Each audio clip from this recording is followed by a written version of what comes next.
They've had 3.5 years to create jobs and all the things we talked about. Why hasn't she done it? The government and Donald Trump certainly should not be telling a woman what to do with her body. A lot of what you likely expected, and welcome to your Newsmax Daily for Wednesday, September 11th, 2024, 9/11/24. As the country debates last night's presidential debate, we also remember the terrorist attacks of 9/11/01. Thousands of people, including President Biden, Vice President Harris, and former President Donald Trump, gathering in Lower Manhattan this morning for the annual reading of the victims' names, along with several moments of silence, acknowledging when each of the World Trade Center towers were struck, along with corresponding times of the Pentagon hit and the crash of Flight 93 in Shanksville, Pennsylvania. An extremely emotional day every year, no matter how many years have gone by. The president, vice president, and former President Trump, not together, obviously, are reported to be making a stop in Shanksville, Pennsylvania today as well, and President Biden is attending a ceremony at the Pentagon when he returns to Washington. As for last night's debate, okay, Kamala Harris was well scripted, well prepared. It was very predictable what she was going to say. It was the same type of lines that she has used time and time again when it came to Trump being a threat to democracy, Trump being a dictator. And I think watching President Trump, he was so angry on how she continuously would lie and basically be deceitful to the American people, where, in fact, when you look at the fact that I think President Trump was expressing the anger of the American people because crime is up, because illegal aliens are in all these different communities that are being faced with crime, because Americans cannot afford their cost of living. That's former White House Director of Strategic Communications, Mercedes Schlapp, who anchored the Newsmax Post Debate Show, along with Greg Kelly. First of all, shame on those two moderators. Mercedes, it's great to be with you, but what we saw, I believe, was a $5 billion or so culmination in creating this illusion that Kamala Harris is somehow a competent, thoughtful, decent person. It is astonishing what just happened. She lied incessantly. The faces, the nonsense. She had, for what Democrats will consider this a successful night, I believe. Not only successful, which may be a stretch, but successful at least in holding her own, looking confident at times, and not completely folding like Biden did. But on MSNBC's Morning Schmo show, they called it a historic debate performance. One for the ages. Same thing they said about Biden's State of the Union right before they got rid of him, right? Mercedes said it was predictable. Understand, if Donald Trump were to be reelected, he will sign a national abortion ban. Understand, in his Project 2025, there would be a national abortion, a monitor that would be monitoring your pregnancies. And she knows better than anyone. I have nothing to do with Project 2025. This was a group of people that got together. They came up with some ideas, I guess some good, some bad. Yes, the false claim of an abortion ban, Project 2025. Trump told the mob to march to the Capitol, which is only half of the sentence, as we know. Charlottesville, she hit on them all. And Greg said, shame on the moderators. Whether you think Donald Trump or Kamala Harris won or lost the debate last night, the overwhelming consensus on social media and even on other networks last night and this morning is that the ABC moderators were the big losers of the debate. Think about this. They asked about abortion, January 6th, the 2020 election, climate change, all issues that needed to be discussed, yes, but they did not ask about or talk about or bring to the table statistics on the border, statistics on inflation. It was all Democrat talking points. Nothing about the 800,000 fake jobs, which is a fact that Trump had to mention. And then they all looked at Trump like he was crazy, making fun of him, talking about people's cats being eaten. Yesterday, I played a Springfield, Ohio resident at the Springfield, Ohio City Council meeting saying the illegal illegal Haitians are cutting the heads of ducks off at the parks and walking away with the ducks. And he said people's cats are missing. That is a fact. And they are turning it into some wild, crazy Donald Trump story. Just like Kamala Harris, they don't want to own up to the realities of what's really going on. Don't forget what Rob Schmidt told us yesterday. 100% of ABC's news coverage of Kamala Harris has been positive, while 93% of their coverage of Donald Trump has been negative. You remember that from yesterday's Daily, meaning that only 7% of ABC's coverage of former President Trump up until yesterday has been positive. 100% positive for Kamala Harris. So there's a lot of hubbub about the moderators, how they were left-leaning, how they were helping Kamala, how it was 3-on-1. You heard a lot about that last night. You're going to hear a lot about it today. Trump even said it on some social media posts, 3-on-1. In fact, he said it's his best debate performance ever, which I'm not sure I agree with, especially considering that it was 3-on-1. But he knew that's how it was going to be coming into the debate, right? We all sort of expected that. He knew how it was going to be. And honestly, like it or not, I would have really liked to have seen him handle it more effectively. Be a little more prepared on how to handle it, the bias and the unfairness a little more effectively. This is South Carolina Senator Tim Scott, who you remember was very close to being Donald Trump's running mate and was in the spin room at the debate last night. Yeah, listen, it was a fantastic debate for Donald Trump without any question. It was a 3-on-1 attack. It wasn't a debate. It was a 3-on-1 assault. President Trump not only held his own, he did very well. What we didn't see, however, during the debate was the jailhouse Jesus conversion of Kamala Harris. We didn't hear how she used to believe avoid no fracking. She believed in the high inflation. She believed in Bidenomics. She believed that the Afghanistan withdrawal was wonderful. And I sat today with 13 American families who all lost a loved one receiving the Congressional Gold Medal. None of them thought it was a wonderful withdrawal. The American people deserve 4 more years of low inflation, 4 more years of low unemployment, and no years of Kamala Harris. South Carolina Senator Tim Scott, who mentioned he was at the Congressional Gold Medal ceremony. We'll talk a little more about that coming up. The deadly Afghanistan debacle is certainly one of many things you would have liked to have seen the moderators ask more about or press Kamala on more. Former TV news anchor and current Arizona Senate nominee Kari Lake weighed in. Kari, great to see you. What'd you think of the night? Oh, boy. I mean, I was thinking about it from a different perspective because I've been on the moderator side of a debate. Yes. And I've been on the candidate side of a debate, and it was so fascinating to watch. First of all, anybody who thinks that, President Trump didn't do well isn't realizing that the American people were sitting at home. And you guys mentioned, I think, in your last segment with some of your guests, we wish we would have had a live audience. That live audience was sitting at home watching, saying, "Are you kidding me? This woman is trying to say things are great. She's trying to blame Trump. Our lives were better under President Trump. They've gotten worse under her.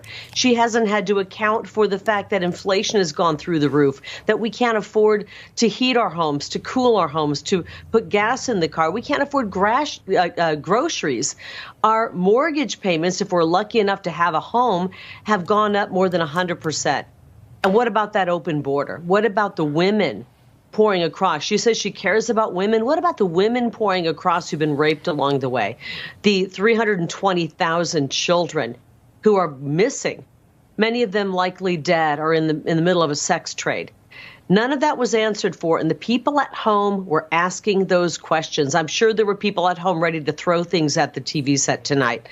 Nobody was fooled by this tonight, right. And President Trump did hold his own, and it was a back alley knife fight, and I think he did a good job. He came out still standing, still swinging, and we know who cares about us, and it's President Trump. Well, Kari, and she wouldn't even answer some of the basic questions. President Trump had to go and be like, okay, so do you support an abortion? until the 9th month? I mean, she would not even answer that, knowing that the Democrats have been radical on the issue of abortion. She talks about this opportunity economy, which to me is like mumble jumbo, makes no sense whatsoever. I mean, what has she been doing in the last 3.5 years? But the moderators didn't even make her do any follow-ups. I mean, it was absurd. You cannot hate the mainstream media enough. And if tonight didn't prove it, it was absolutely, Kamala Harris is a terrible vice president. She's a terrible border czar, a terrible AG. She helped turn, California into a complete nightmare landscape. She turned San Francisco into a city that's almost one of the most beautiful cities that's now almost unlivable. But you know what she's amazingly good at? She's a great liar. Oh, yes. And they let her get away with it. I hope they do another debate.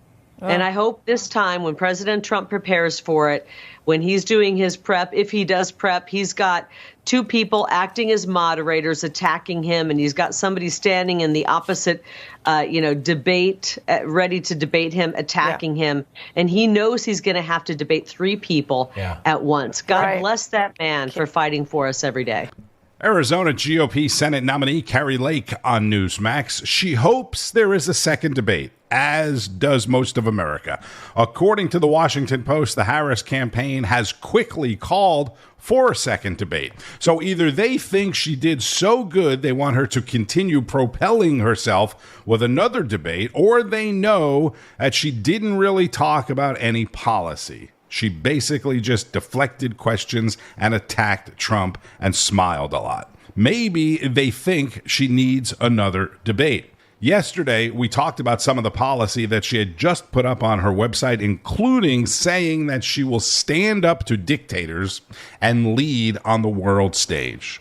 How anyone believes that, or how she can even say that based on the last 3.5 years, is beyond me. But for some real substance in what she said and didn't say in the debate last night, let's go to former US Ambassador Ric Grenell and really listen to this. When it comes to foreign policy, she really messed up a couple of times. First of all, she talked about a two-state solution right now. And what that means, and hopefully people understand this, is that when you talk about a two-state solution now, you're giving Hamas their own state, because Hamas is still in control of Gaza. And so you can't say, I want a two-state solution right now. It's a really dumb statement.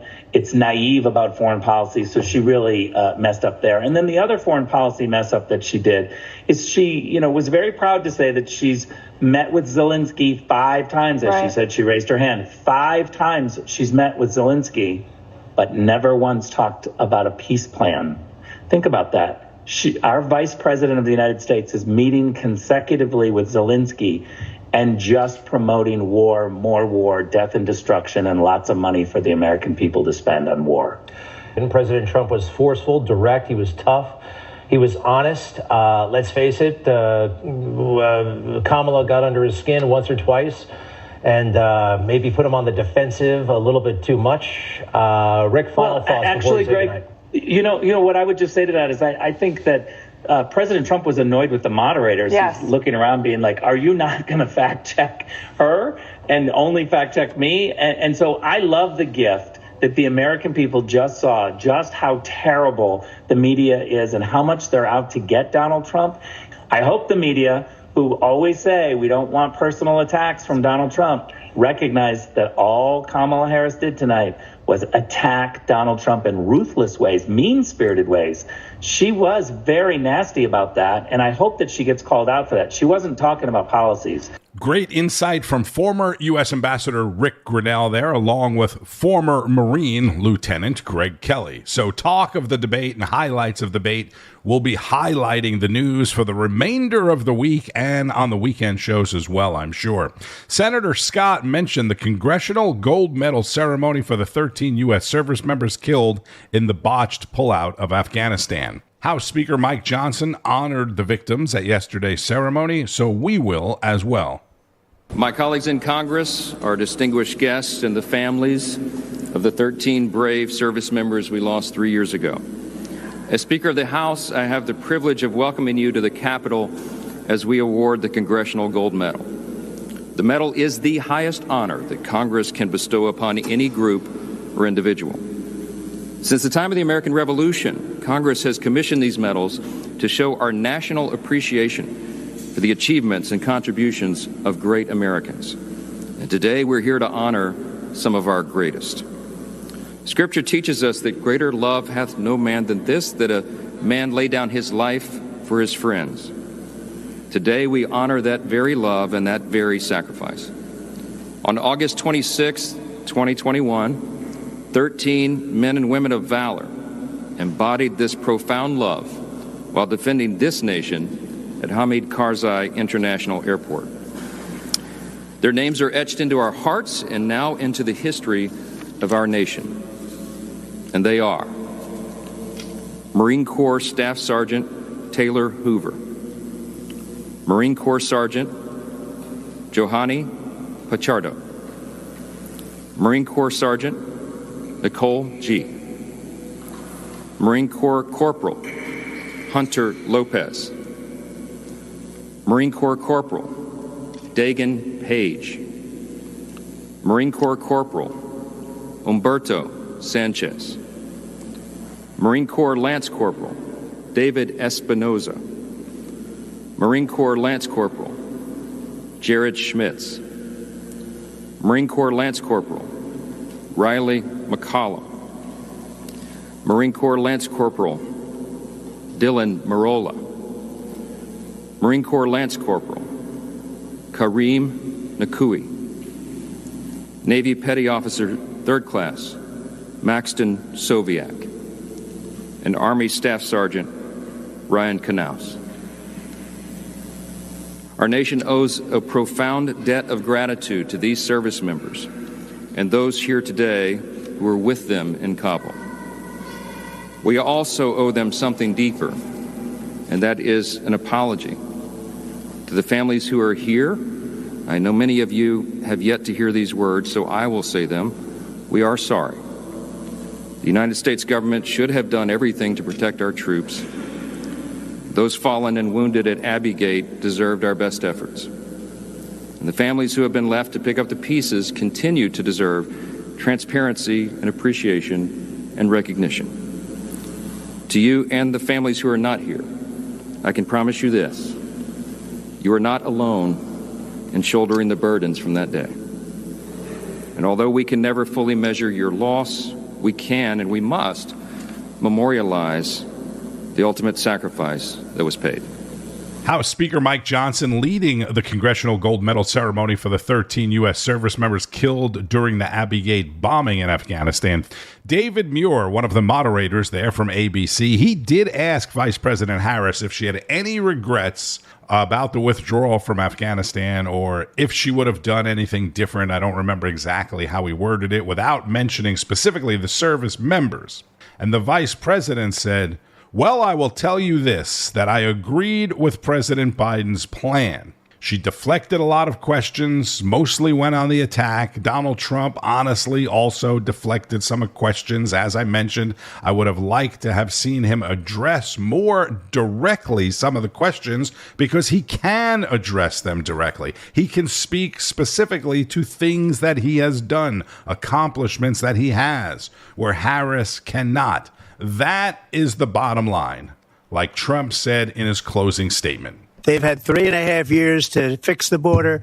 They've had 3.5 years to create jobs and all the things we talked about. Why hasn't she done it? So keep up with all of the news, all the debate reaction on Newsmax and Newsmax.com, and make sure you're streaming on Newsmax Plus for all of your favorite shows, hosts, and guests.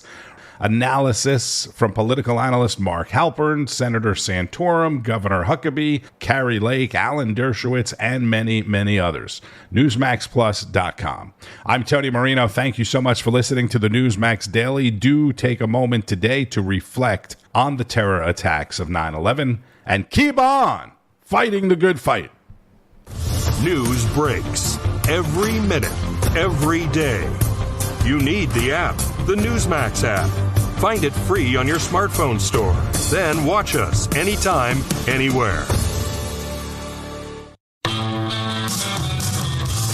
Hey, it's Jerry Callahan from The Callahan Show. You can listen to us every day. We react to the latest news, politics, sports, and all the madness in the world. I'll give you my opinion with a little edge, a little attitude. I'm an unapologetic right-winger, trapped behind enemy lines in deep blue Boston, so I'm used to taking on the mainstream media mob. You can hear us anywhere you get your podcast, or you can listen every day at newsmax.com/listen. It's our America. We conquered it. We built it. Great values like honesty and fairness. Great courage. A great nation needs a free press. Newsmax is it. 30 million Americans regularly go to Newsmax when they really need to know. They watch Newsmax TV at home. On the free Newsmax app, they go to newsmax.com. Start